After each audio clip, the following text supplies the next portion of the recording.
სინდისის პატიმრების საქმეების განხილვა გრძელდება. ამ წუთებში უნდა დაიწყოს 8 პირის საქმეზე მორიგის ხდომა თბილისის საქალაქო სასამართლოში.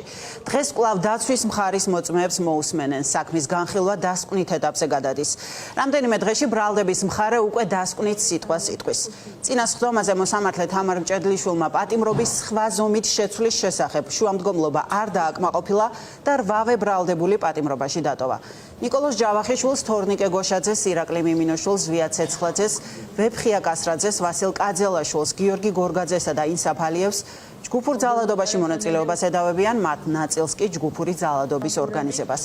ნინი ბალანჩივაძე გვერდთვება თბილისის საქალაქო სასამართლოდან. ნინი, რა განცხადებები გაკეთდა მხარეების მხრიდან? სინდისის 8 პატიმრის სასამართლო პროცესი დღეს გრძელდება დაცვის მხარის მტკიცებულებების გამოკვლევით და იურისტებს უკვე აქვთ შესაბამისი მტკიცებულება ექსპერტიზის დასკვნა იმასთან დაკავშირებით, რომ კადრები, რომელიც არის ერთ-ერთი მთავარი არგუმენტი სწორედ პროკურატურის მხრიდან და სახელმწიფო ბრალდების მხრიდან, ეს კადრები არის დამონტაჟებული და მისი უწყვეტობა, რომ ეს კადრები არ არის უწყვეტი და რამდენჯერმე არის მონტაჟი გაკეთებული, ამას მათი თქმით ადასტურებს ექსპერტიზის დასკვნა. საქმე ეხება ირაკლი მიმინოშვილისა და თორნიკე გოშაძის ვიდეო კადრებს, რომლითაც პროკურატურა ამ დროის განმავლობაში ამტკიცებდა იმას, რომ ისინი ისროდნენ კონკრეტულ საგნებს პოლიციის მიმართულებით, თუმცა ახლა უკვე ექსპერტიზის დასკვნამ წერტილი დაუსვა ამ ყველაფერს, სადაც პირდაპირ წერია, რომ კადრებში შეინიშნება მონტაჟის კვალი და შესაბამისად ადვოკატები საუბრობენ იმაზე, რომ არანაირი მტკიცებულება არ არსებობს იმისა, რომ ეს ახალგაზრდები სწორედ დატოვონ საპატიმროში. გარდა ამისა, იურისტები საუბრობენ იმაზე, რომ დღეს დააყენებენ სწორედ შუამდგომლობას, რომ უდავოდ იცნოს ეს მტკიცებულებები სასამართლოს მხრიდან. თუ ასე არ მოხდება, მაშინ უკვე ექსპერტის მოყვანა მოუწევს მოსამართლეს და ის უფრო ცლად ისაუბრებს იმ კადრებთან დაკავშირებით და იმ დასკვნასთან დაკავშირებით, რომლის შესახებაც მაყურებელს უკვე მივაწოდეთ ინფორმაცია. ჩვენ ასევე ცოტა ხნის წინ ჩავწერეთ ნიკოლოზ ჯავახიშვილის 19 წლის ახალგაზრდის ადვოკატი. ისიც საუბრობს, რომ დღეს მათი მხრიდან იქნება მოწმე მოსული სასამართლოში, რომელიც უშუალოდ ესწრებოდა პროცესებს და მონაწილე არის იმ კადრებისა, რომელიც ასევე არის ერთადერთი მტკიცებულება პროკურატურისა. ადვოკატი იურისტი საუბრობს იმაზე, რომ როდესაც ედავებიან მისი დაცვის ქვეშ მყოფს ფოიერვერკის სროლას კონკრეტული მიმართულებით, სამართალდამცველების მიმართულებით, ეს არის ტყული, ეს დაამტკიცა მათ შორის მოწმემ წინას ხდომაზე და ეს ყველაფერი უდავოდ გახადა მოსამართლემ. შესაბამისად, ეს ყველაფერი ადასტურებს იმას, რომ საქმეები არის თეთრი ძაფით შეკერილი და ადვოკატები ამბობენ, რომ გააკეთებენ ყველაფერს იმისათვის, რომ ყველანაირი სამართლებრივი მექანიზმი იქნას გამოყენებული და ამ ბიჭების უდანაშაულობა დამტკიცდეს. დღეს დავაყენებთ შუამდგომლობას, ვინაიდან ლევან სამხარაულის სასამართლო ეროვნული ბიუროდან უკვე მივიღეთ დასკვნები ვიდეო მასალაზე, რომელიცაც ედავებია ბრალდების მხარე ედავება ჩემი დაცვის ქვეშ ყოფებს, რომ თითქოს და ჯგუფურ ძალადობაში მოიღეს მონაწილეობა.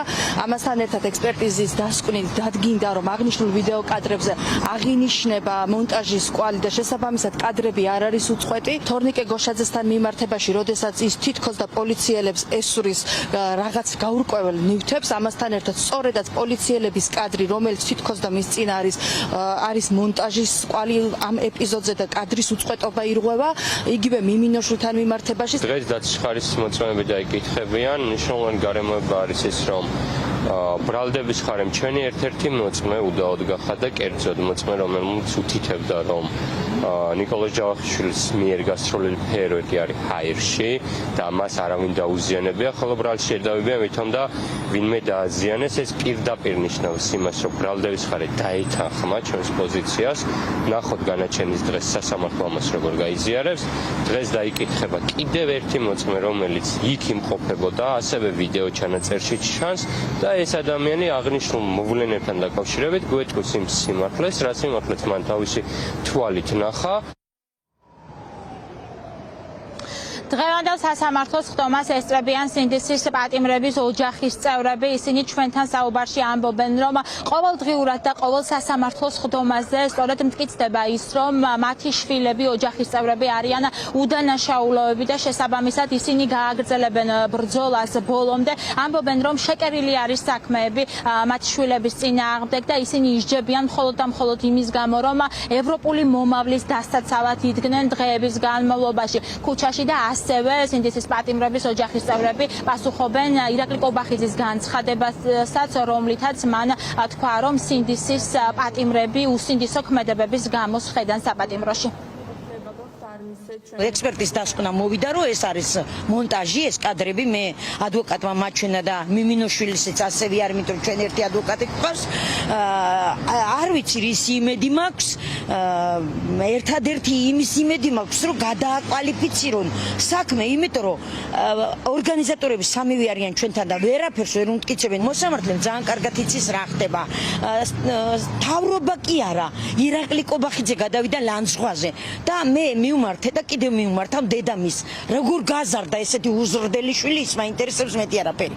ესეთი უზრდელი, უტაქტო, უკულტურო და არ ვიცი, ყველაფერი არის ერთად რა, აბსოლუტურად ყველაფერი და ჩვენ მაგას დღეს ამ საღამოზე შევიკრიბებით კანცელარიასთან და ხმამაღლა მოვთხოვ პასუხს. ექსპერტიზაც მოვა და იტყვის, რომ ეს კადრები არის დამონტაჟებული. არ ვიცი, მე ალბათ ეს მოსამართლის სინდისზე უნდა იყოს, თორე არაფერი დაუშავებიათ ბავშვებს და რაში ჭირდებათ ამ ახალგაზრდის გამოკეთება, არ ვიცი. აი კობახიძე რო უსინდისოს უწოდებს, ვერაფერი ვერ მოუხერხა ამ ბავშვებს და ახლა პირად ლანძღვაზე გადავიდა. სამწუხაროა, რომ პატრიოტ ბიჭებს ებრძვის სახელმწიფო.